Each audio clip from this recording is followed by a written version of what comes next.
বলখের বাদশাহ ছিলেন ইব্রাহিম ইবনে আদহাম।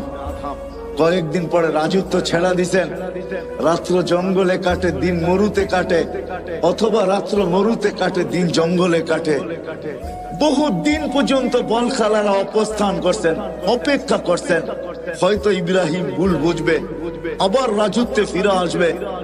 কেননা তার মতো ন্যায়প্রাণ বাদশাহ ছিল না।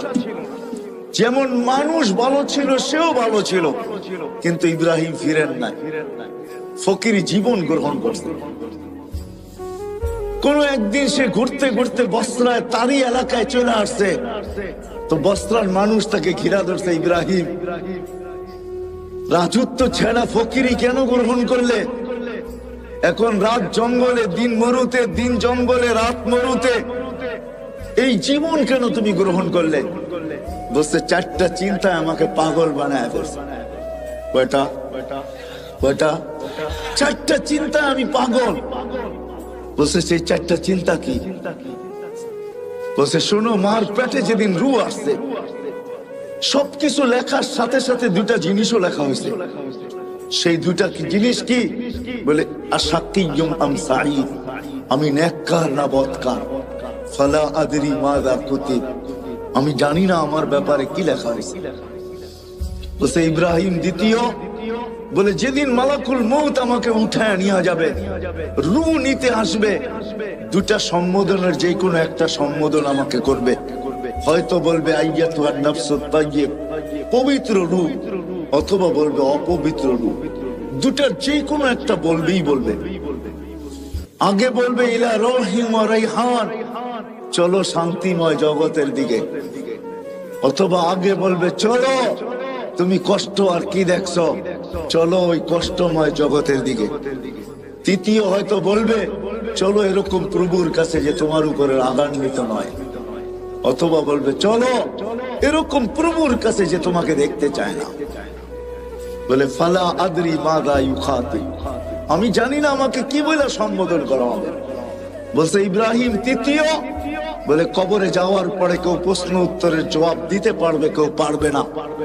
যেমন বোবা মানুষগুলা কথা বুঝাইতে না পারলে হা হা করতে থাকে, যে জবাব না দিতে পারবে সেও হা হা করতে থাকবে।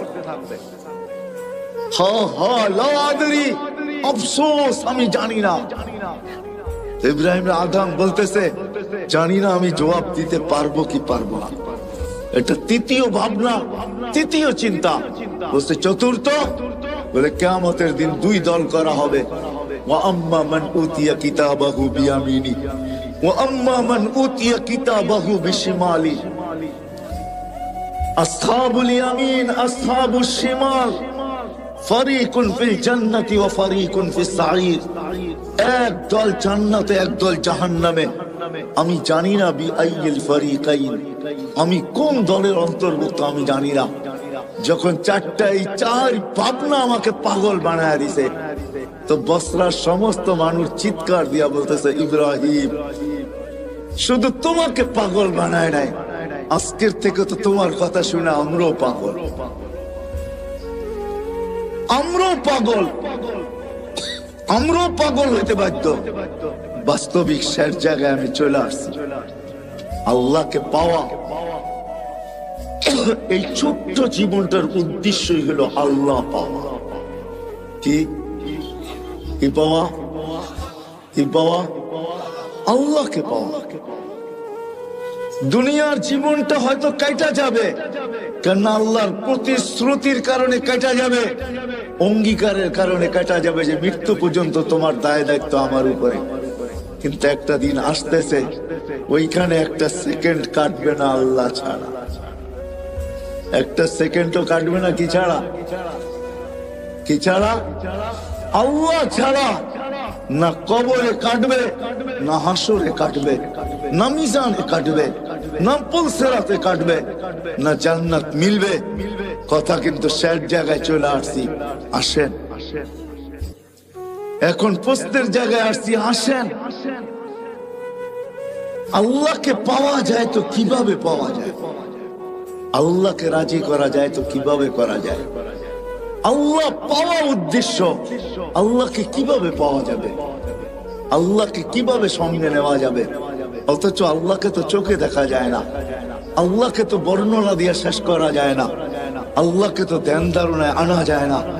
আল্লাহ তো একটা পদের মালিক না, দুনিয়ায় সামান্য এক পদের মালিক হয়েই যদি দরা ছোড়ার বাহিরে চলে যেতে পারে, হিসাব নিকাশের বাহিরে চলে যেতে পারে, জমিনে পা নাও রাখতে পারে, তাহলে আল্লাহ তো ৯৯টা পদের মালিক। শুধু আল্লাহ আল্লাহ না, আল্লাহ তো রহমান, আল্লাহ তো রহিম, আল্লাহ তো মালিক, আল্লাহ তো কুদ্দুস, আল্লাহ তো সালাম, আল্লাহ তো মুমিন, আল্লাহ তো মুহাইমিন, আল্লাহ তো আজিজ, আল্লাহ তো জব্বার, আল্লাহ তো মুতাকাব্বির, আল্লাহ তো খালিক, আল্লাহ তো বারি, আল্লাহ তো মুসাব্বিরুল গফফারুল কাহ্হারুল ওয়াহ্হাবুর রাজ্জাকুল ফাত্তাহুল আলিমুল কাবিদুল বাসিতুল খাফিদুর রাফিউল মুইজ্জুল মুযিল্লুস সামিউল বাসীরুল হাকামুল আদলুল লতীফুল খবীরুল হালিমুল আযীমুল গফুরুশ শাকুরুল আলিকুল কবীরুল হাফিজুল মুকিতুল হাসিবুল জলিলুল করিমুর রকিবুল মুজিবুল ওয়াসি আল হাকিমুল ওয়াদুদুল মজিদুল বাঈসুশ শাহীদুল হক্কুল ওয়াকিলুল কবিয়্যুল মতিনুল ওয়ালিয়ুল হামিদুল মুসি আল মুবদি আল মুঈদ আল মুহয়ি আল মুমীত আল হাইয়্যু আল কাইয়্যুম আল ওয়াজিদ আল মাজিদ আল ওয়াহিদ আল আহাদ আস সামাদ আল কাদির আল মুক্তাদির আল মুকদ্দম আল মুআক্খার আল আউয়াল ওয়াল আখির আল যাহির ওয়াল বাতিন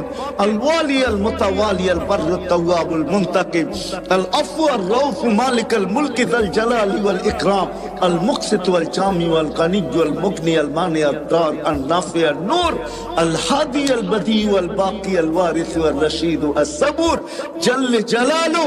আল্লাহ তো ৯৯টা পদের মালিক।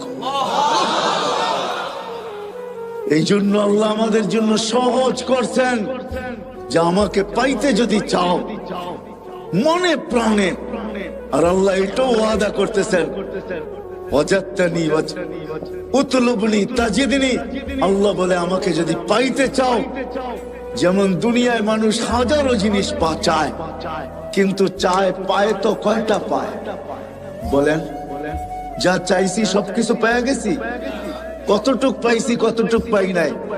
হ্যাঁ, না পাওয়ার সংখ্যাই কত বেশি, অবর্ণনীয় বেশি, ঠিক না? পাওয়ার সংখ্যাটা বড়ই নগণ্য, ঠিক না?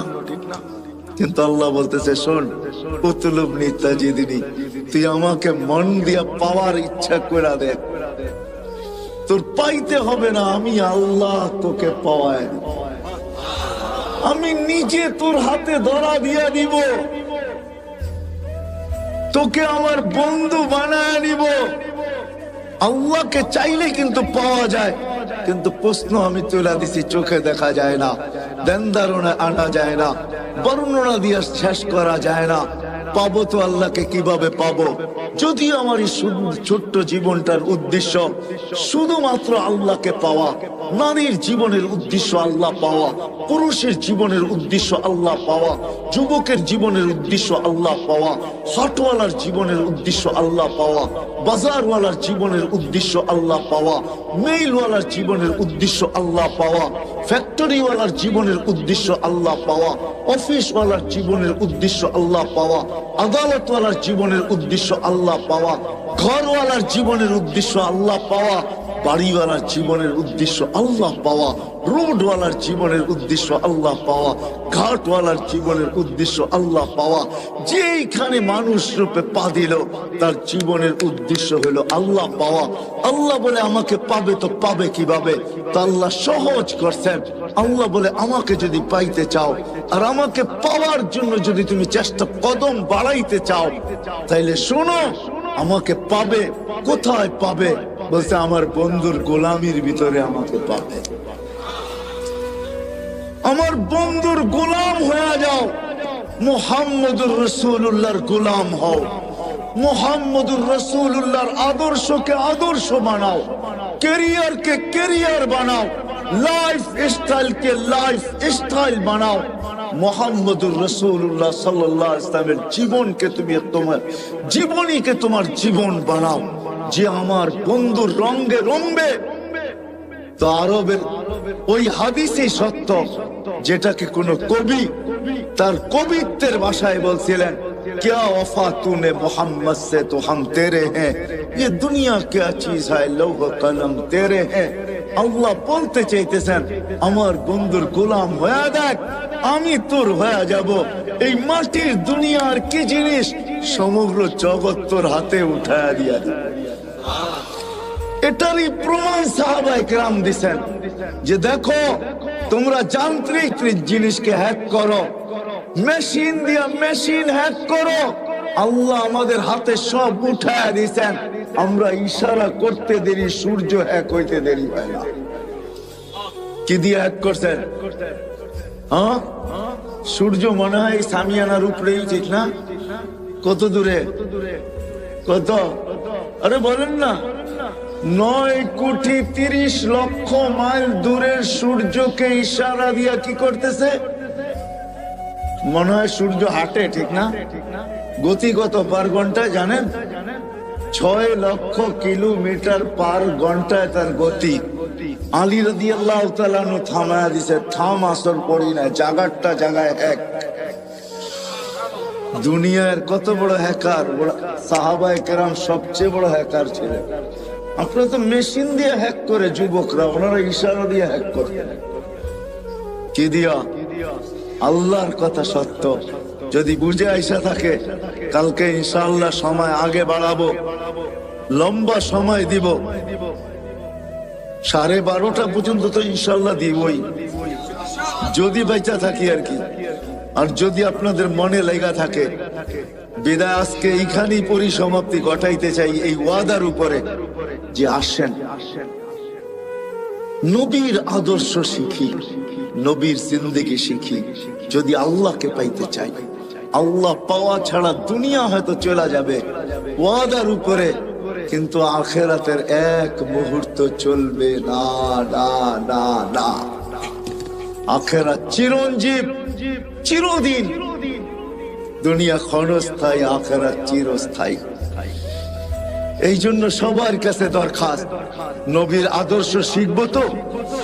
হ্যাঁ, পাক্কা ওয়াদা? বিলকুল। হ্যাঁ, নামের শেষ কথাটা বলে শেষ করতেছি। বাংলাদেশের মানুষের বাঁচার কোনো রাস্তা নাই, দুনিয়ার অন্য দেশের মানুষ বেঁচে যাবে। শোনেন, যেমন আমি বইলা বেড়াই বাংলাদেশ নড়ে চড়ে পড়ে না, এটা যেমন সত্য। বাংলাদেশে শতবার ভূমিকম্প আসছে, বিপর্যয় হয় নাই। আর আমার বিশ্বাস কোনোদিন হবেও না, এটা আমার বিশ্বাস, ভিতরের বিশ্বাস। কেননা বাংলাদেশের যে পরিবেশ সারা দুনিয়ার সাথে আমি মিলাইয়া দেখছি। মক্কা মদিনা ভিন্ন কথা, ওটা নিয়ে তুলনা চলে না, আলোচনা চলে না। বাকি দুনিয়ার কোন দেশে এরকম পরিবেশ আমি পাই না। এই পরিবেশের কারণে আমার বিশ্বাস বাংলাদেশে কোনোদিন বিপর্যয় ঘটবে না। তদ্রূপ আমার এটাও বিশ্বাস বাংলাদেশের মানুষ বাঁচতে পারবে না, দুনিয়ার মানুষ যদিও বেঁচে যাবে। কেননা বাংলাদেশের মতো নবীর শিক্ষা, আদর্শ শিখার সুবর্ণ সুযোগ, এরকম পরিবেশ দুনিয়ার কোথাও নাই। বাংলাদেশের গলি গলি মাদ্রাসা, গলি গলি হেফজোখানা, গলির এই মাথায় ওই মাথায় মসজিদ। বাংলাদেশে কদমে কদমে হক্কানি আলেম, বাংলাদেশের কদমে কদমে আল্লাহওয়ালা, যাদের কাছে নবীর আদর্শ রয়ে গেছে, নবীর জীবন রয়ে গেছে। আমাদের জন্য সহজ করছেন, লম্বা করতে হবে না। এই উম্মতের জন্য প্রথম আল্লাহর রাসূল বলছেন যে 10 ভাগের 100 ভাগের 10 ভাগও যদি করো, তারপর আল্লাহ তোমাদেরকে 100 নাম্বার দিয়া 100-তে 100 দিয়া পাস করাবে, যদি 10 ভাগও করতে পারো। পরে আগে ঘোষণা আসছে, যদি একটা নবীর আদর্শ যদি আল্লাহর কাছে গ্রহণযোগ্যতা দিতে পারি, সুন্নতকে কবুল করাইতে পারি, আলীগঞ্জের মানুষ আল্লাহ ওয়াদা করতেছেন, আল্লাহ দৃষ্টান্ত দাঁড় করাইতেছেন। আবু দাউদ রহমতুল্লাহ আলাইহি শুধু একটা সুন্নত পুরা করার কারণে, একটা সুন্নত গ্রহণযোগ্যতা পর্যন্ত পৌঁছার কারণে উপর থেকে আওয়াজ আসছে, গফারনা লাক ইয়া আবা দাউদ, আবু দাউদ তোমাকে আমরা মাফ করে দিলাম।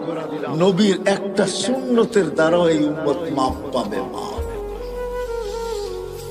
বিদায় আমরা হক্কানি আলেমদের কাছে আইসা শিখি, আলীগঞ্জের মানুষ, এত বড় মাদ্রাসা আপনাদের এখানে, শুধু একটা না, মনে হয় ইউনিয়নে আরো 2-4-20টা হবে, ছোট বড়, ঠিক না? না নাই? হ্যাঁ, এই ইউনিয়নের ভিতরে মনে হয় 100 মসজিদের উপরে হবে। আলেম ওলামার অভাব নাই। এই জন্য আমি প্রথমেই বলছি, দুনিয়ার যে কোনো প্রান্তের মানুষ বেঁচে যেতে পারে, কিন্তু বাংলাদেশের মানুষ বাঁচবে না। আল্লাহ আমাদের জন্য সুবর্ণ সুযোগ করে দিয়েছে। এই জন্য আসেন, হক্কানি আলেমদের কাছে আইসা আমি শিখতে শুরু করি, শিখি। একটাও যদি গ্রহণযোগ্য বলতে পৌঁছাইতে পারি, তাহলে আমি আপনাদেরকে গ্যারান্টি দিতে পারি, এক সুন্নত আপনাকে জান্নাতে নিয়ে যাবে। নবীর এক আদর্শ আপনাকে আমাকে আল্লাহ পাওয়ায় দিবে। আল্লাহ, আসবো তো আলেমদের কাছে, শিখবো তো, পাক্কা ওয়াদা। আল্লাহ আমাদেরকে আমল করার তৌফিক দান করেন। ওমা আলাইনা ইল্লাল বালাগ। দোয়া। আল্লাহুম্মা লাকাল হামদ কামা ইয়ানবাগি লিজালালি ওয়াজহিক ওয়া আযীমি সুলতানিক, ইয়া হান্নান ইয়া মান্নান, ইয়া জাওয়াদ ইয়া কারীম, ইয়া ফাগালাল লিমা ইউরিদ। পরিচিত করে, তাহলে আপনার মিডিয়া আমার মাধ্যমে পরিচিত হবে। আপনি এটা ভাইবেন না, মিডিয়াওয়ালারা ভাবে যে আমরা তো আপনাদেরকে পরিচিত করি, এটা ভুল ধারণা। যা হোক, কারো ভিডিও করার অনুমতি নাই, অডিও করতে পারেন, শুধু কথাগুলাকে ট্যাপ করতে পারেন, এটা আমাদের মুরব্বীরা অনুমতি দেয়। যা হোক, কথা শুরু করা যাক, না আবার অন্য কেউ ফতুয়া দিয়া দিবে যে কারি তো আমার আগেই সাতজব আশরাফ সাহেব বলতেছিলেন ছবির বিরুদ্ধে। উনি তো আসার সাথে সাথে দেখলাম মিডিয়া লেগে গেল। ওনার কাছে কি বৈধ না? কথা উনি যেটা বলছেন ওটাই সত্য। বিদায় অডিওর অনুমতি আছে, ভিডিওর কোনো অনুমতি নাই। অডিওতে ছবি আসে না, শুধু কথাগুলো আসে। যাই হোক, আমি কথা শুরু করতে পারি। আমাদের ভাবা উচিত, কেননা আল্লাহ ভাবার মতো আমাদেরকে একটা বিবেক দিছে, ঠিক না? আমার কথা বোঝেন? শোনা যায়? সবচেয়ে কানেরটা হলে ভালো হতো, কেননা আমি একদিকে তাকায় কথা বলতে পারি না তো। আর এই জিনিসগুলা হইল লিপ টাচ। জিজ্ঞাসা করেন মাইকেলাকে, এটা হলো লিপ টাচ। ঠোঁটের সাথে লাগায় বললে আওয়াজটা খুব সুন্দর হবে। ডাইনে বামে গেলে এটা টাইনা নিবে না, এটার ভিতরে টানার ক্ষমতা নাই। আর এগুলো আমাদের জন্য বানানো হয় নাই, এগুলো বানানো হয়েছে সিঙ্গারদের জন্য। সিঙ্গার বোঝেন? গায়কদের জন্য। গায়করা সবসময় এটা ঠোঁটে লাগায় কথা বলে, তাহলে আওয়াজটাও ক্লিয়ার হয়, সুন্দর হয়। যে আওয়াজ আছে ওইটাকে আরো সুন্দর করে লিপ টাচ হওয়ার কারণে দেখাইলাম তো। কিন্তু আমি লিপ টাচ, এক তো হইলো সিঙ্গার না, আরেক হইলো শুধু এটাকে মুখের সামনে রেখা কথা বলো আমার পক্ষে সম্ভব না। আমি ডাইনও দেখবো, বামেও দেখবো, না আপনারা আমাকে দেখবেন, আমি আপনাদেরকে দেখবো না, এটা তো হয় না, ঠিক না? কি বলেন? হ্যাঁ, একটু চোখে চোখ রাখলে কথাটা ভালো বুঝে আসে। আপনাদের মসজিদে নাই কানেরটা? মসজিদে নাই? হ্যাঁ, নিয়ে আসেন। তো যেটা বুঝাইতেছিলাম, আমাদের বাবা উচিত। কথা কিন্তু শুরু হলো, কথা লম্বা হবে না আজকে। আজকে তো 30 তারিখ, কালকেও আসা হবে ইনশাআল্লাহ। যদি আল্লাহ হায়াতে রাখেন, ইনশাআল্লাহ কালকে বিলকুল 31st নাইট আমরা এই প্যান্ডেলের ভিতরেই করবো ইনশাআল্লাহ। দুনিয়া একভাবে করবে, আমরা আরেকভাবে করব। কেননা আল্লাহ জাযায়ে খায়ের দেখ আলীগঞ্জবাসীকে এবং এই মাদ্রাসার কর্তৃপক্ষকে। আমি কালকে এক জায়গায় বলতেছিলাম যে আমরা নতুন বৎসরকে স্বাগত জানাবো, কিন্তু এমন ভাবে জানাবো না যে আল্লাহ নারাজ না হয়ে যান। কেননা আল্লাহর সাথে পায়রা ওঠা সম্ভব না। আল্লাহ প্রমাণ দিলেন 2 বছর ধরে আমাদেরকে যে ছোট্ট একটা ভাইরাস মানুষের একটা শরীরের তুলনায় এটার কোনো পার্সেন্টেজ আসে না। আসে নাকি? কি বলেন আপনারা? তো শিক্ষা দীক্ষা পার্সেন্টেজ আসে কিন্তু এই আলীগঞ্জ মাদ্রাসার সভাপতি সাবি করুণায় আক্রান্ত হয়েছে। যখন সে আসার পরে আমার সাথে মার্কাজে দেখা হয়, আমাকে বলতেছে, ভাই এটা যে কি জিনিস, যে আক্রান্ত না হয়েছে সে ছাড়া কেউ বুঝবে না। যখন অক্সিজেন কমতে থাকে আর তাকে ভেন্টিলেটরে দিতে হয় তখন সেই জানে। অথচ এত ক্ষুদ্র ভাইরাস যার 20 লক্ষ একত্রিত করলে 1 গ্রাম ওজন হয় না, যার ছোট্ট একটা ভাইরাস দিয়ে আল্লাহ 2020-এ 750 কোটি মানুষের সমস্ত কিছু, বিবেক, বুদ্ধি, বিদ্যা, ব্রেন, টেকনোলজি, সব কিছুকে জিরোর নিচে নিয়ে আসে। ঠিক না? হ্যাঁ, সত্য তো। তাহলে ওই আল্লাহর সাথে পায়রা উঠা যাবে না। বিদায় আলিপুরবাসীকে আল্লাহ জাযায়ে খায়ের দেখ যে আমরাও নতুন বৎসরকে স্বাগত জানাবো, কিন্তু আমরা এমন একটা পদ্ধতিতে জানাবো আমাদের বিশ্বাস আল্লাহ খুশি হবেন, নারাজ হবেন না। ঠিক না? কি বুঝাইতে পারলাম? সারা দুনিয়ার মতো আমরা এটাকে স্বাগত জানাবো না। এই জন্য কালকে ইনশাআল্লাহ কথা লম্বা হবে, সময় অনেক দিব যদি বেঁচে থাকি। আজকে কিন্তু কথা লম্বা হবে না, অল্পতেই শেষ হয়ে যাবে, কিন্তু ধ্যান দিয়া শুনলে বুঝে আসবে আশা করি। আর আমার কাছে তো সুর নাই, এটা তো পুরা নারায়ণগঞ্জ কেন দুনিয়া জানে আমার কথা এরকম কাটা কাটাই হবে। আমি চেষ্টা করব আপনাদেরকে বুঝাইতে। বিদায় যেখান থেকে চলতে শুরু করছিলাম যে এই মানুষটার বাবা উচিত যাকে আল্লাহ এরকম একটা ব্রেন দিছে। মানুষ বলতে শুধু আপনারা না, মানুষ হিসাবে সমগ্র মানুষের বাবা উচিত যাকে আল্লাহ এরকম একটা ব্রেন দিছে। কেমন ব্রেন? ব্রেন বোঝেন তো? এরকম একটা ব্রেন দিছেন যে ব্রেনটার দ্বারা মানুষ দুনিয়াটাকে আজকে এতটুকু উন্নত করলো, এতটুকু উন্নত, এতটুকু টেকনোলজি সমৃদ্ধ, এতটুকু বিজ্ঞান সম্মত যে আমরা এটার জন্য মরতেও রাজি, মারতেও রাজি। ঠিক না? আমার কথা মনে হয় বোঝেন নাই। মরতেও রাজি, মারতেও রাজি। চলেন 2-4টা জ্যান্ত কাহিনী শোনাই। এই বছর আমি আমেরিকায় ছিলাম, যখন আমাদের শাটডাউন চলতেছিল তখন আমি আমেরিকায় যাই।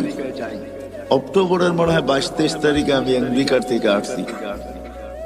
প্রতিবারই কিছু না কিছু জিনিস আমাকে খুব কাঁদায়। এইবারও একটা কাহিনী আমাকে কাঁদাইছেন, আর আমিও কাঁদতে বাধ্য হয়েছি। আমি একটা জানাজায় শরীক হয়েছি। ওই ছেলেটা মেক্সিকো দিয়ে আমেরিকাতে ঢুকছে, বেশি দিন হয় নাই, 1 বছরও এখনো পুরা হয় নাই, হয়তো 5 থেকে 6 মাস হবে। কেননা সে 2 থেকে 2.5 মাস জেলেই ছিল। বাহির হয়ে আসার পরে আর তার মৃত্যুর মাঝে মাত্র 3টা মাস ছিল। সে 30 লক্ষ টাকা দিয়ে আমেরিকাতে ঢুকছে। যখন সে জেলখানার থেকে বাহির হয় তো সে কাজ শুরু করে হোম ডেলিভারি। আমাদের দেশে হোম ডেলিভারি আছে। হোম ডেলিভারি বোঝেন তো? অর্ডার নিয়ে মানুষের বাসায় বাসায় জিনিস পৌঁছে দেওয়া। সে বাইক দিয়ে হোম ডেলিভারি দিত। নোয়াখালী ছেলেটার বাড়ি ছিল, 3 মাসের মাথায় সে হুন্ডা অ্যাক্সিডেন্ট করে মারা গেছেন। ওই জানাজায় আমি ছিলাম। তার কোনো আত্মীয় স্বজন কেউ ছিল না। কার চোখে পানি আসছে কি আসে না এটা আমি জানি না, কিন্তু জানাজার অন্তরালে আমার চোখে পানি আসছে, আর আমি অগোচরে কাঁদতেছিলাম। এই কথা ভাবতে যায় যে উন্নত দুনিয়ার আশা যদি সে না করতো, মৌত তো মানুষের জন্য অবধারিত, সে মরবেই। কে কোথায় মরবে এটা সত্য, এটাই সত্য, ওটা নির্ধারিত। কিন্তু মানুষ হিসাবেও তো একটা ভাবনা আসে, ঠিক না? কি বলেন? আসে না? আসে না? 30 লক্ষ টাকা দিয়ে সে আমেরিকাতে পড়ছে, কর্মজীবনও তার শুরু হয়ে গেছে। এখন পর্যন্ত সে গ্রিন কার্ড পায় নাই, কেননা কেস চলতেছিল, অচিরেই সে পাবে। কিন্তু সে চাকরি করতেছিল হোম ডেলিভারি। জিজ্ঞাসা করলাম তার বন্ধু বান্ধবকে যে কামাইও ভালো ছিল। এগুলা কোনো আমার প্রশ্ন না, ভাবনা না। আমার ভাবনা ছিল তার পরিবারের না তার সাথে কতই না আশা সংযুক্ত ছিল। ভাইয়ের আশা, বোনের আশা, মায়ের আশা, বাবার আশা, ফ্যামিলির আশা, বিরাট আশা তার সাথে সংযুক্ত ছিল, ঠিক না? হ্যাঁ, কেউ তো জানতো না যে 3 মাসের মাথায় সব কিছু এক অ্যাক্সিডেন্টে ধূলিসাৎ হয়ে যাবে। তারও তো ব্যক্তিগত আশা ছিল, ঠিক না? তাহলে এটাই সত্য। এই ব্রেনটাই কিন্তু দুনিয়াটাকে উন্নত করছে, যেটার জন্য আমরা মরতেও রাজি, মারতেও রাজি।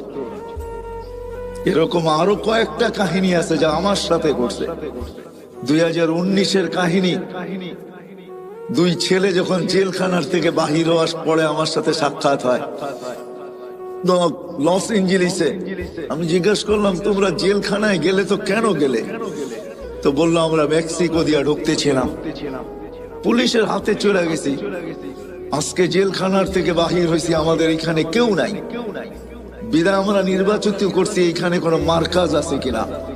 মার্কাজই আমার সাথে তাদের দেখা হয়, নাস্তার টেবিলে, নাস্তার দস্তরখানে। তাদের চেহারা, পোশাক, চুল, কোনোটাই এটা আমি মিলাইতে পারতেছিলাম না যে তারা আমেরিকাতে বসে আছে। যখন জিজ্ঞাসা করলাম তো বললো যে আমরা মেক্সিকো দিয়ে আমেরিকাতে ঢুকতেছিলাম। আমি জিজ্ঞাসা করলাম, কোথায় মেক্সিকো, কোথায় বাংলাদেশ? তোমরা এখানে মেক্সিকো আসলে তো আসলে কি করে? তো বললো যে আমরা প্রথম মেক্সিকো আসি নাই, আমরা প্রথম ভেনিজুয়েলায় আসছি। ভেনিজুয়েলার থেকে 10 থেকে 15টা দেশ পাড়ি দিয়ে আমরা মেক্সিকোর জঙ্গলে আসছি।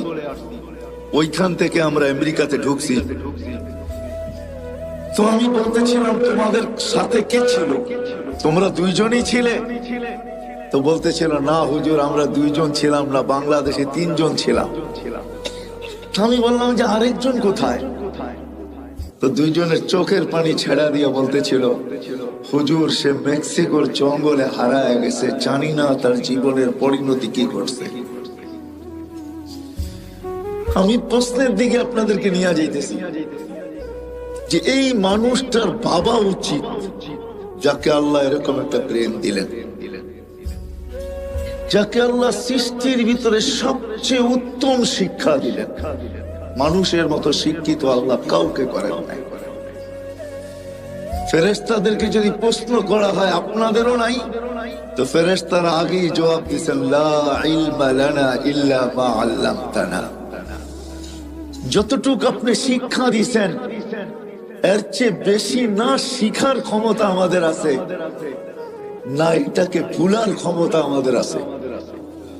মানুষ ইচ্ছা করলে শিখতেও পারে, বাড়াইতেও পারে, আবার ইচ্ছা করলে হারাইতেও পারে। কি বলেন?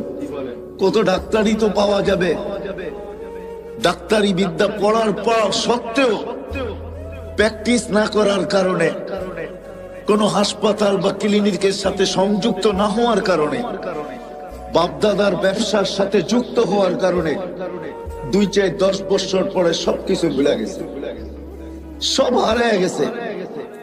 এখন তাকে ডাক্তারের শরণাপন্ন হইতে হয়, এমনকি ছোট্ট একটা রোগের ওষুধ পর্যন্ত সে লিখতে পারে না। ওই মানুষ যাকে আল্লাহ এরকম বিদ্যা দিলেন, ইচ্ছা করলে বাড়াইতেও পারে, ইচ্ছা করলে হারাইতেও পারে। যাকে এরকম ব্রেন দিলেন, যাকে এরকম চিন্তা ক্ষমতা দিলেন, যেই মানুষটাকে আল্লাহ কুদরতি হাতে তৈরি করলেন। সমগ্র সৃষ্টির জন্ম বৃত্তান্ত ভিন্ন। আলিপুরের মানুষ, আমাদের জন্ম বৃত্তান্ত ভিন্ন। সমগ্র সৃষ্টিকে আল্লাহ একটা শব্দ দিয়ে তৈরি করছেন, 2 অক্ষরওয়ালা একটা শব্দ। আল্লাহ বলছেন কুন, কাফ নুন কুন। বলতে দেরি, ফাকান হইতে দেরি হয় নাই। চাই সেটা ক্ষুদ্র থেকে ক্ষুদ্র হোক, যেমন করুণার জীবাণু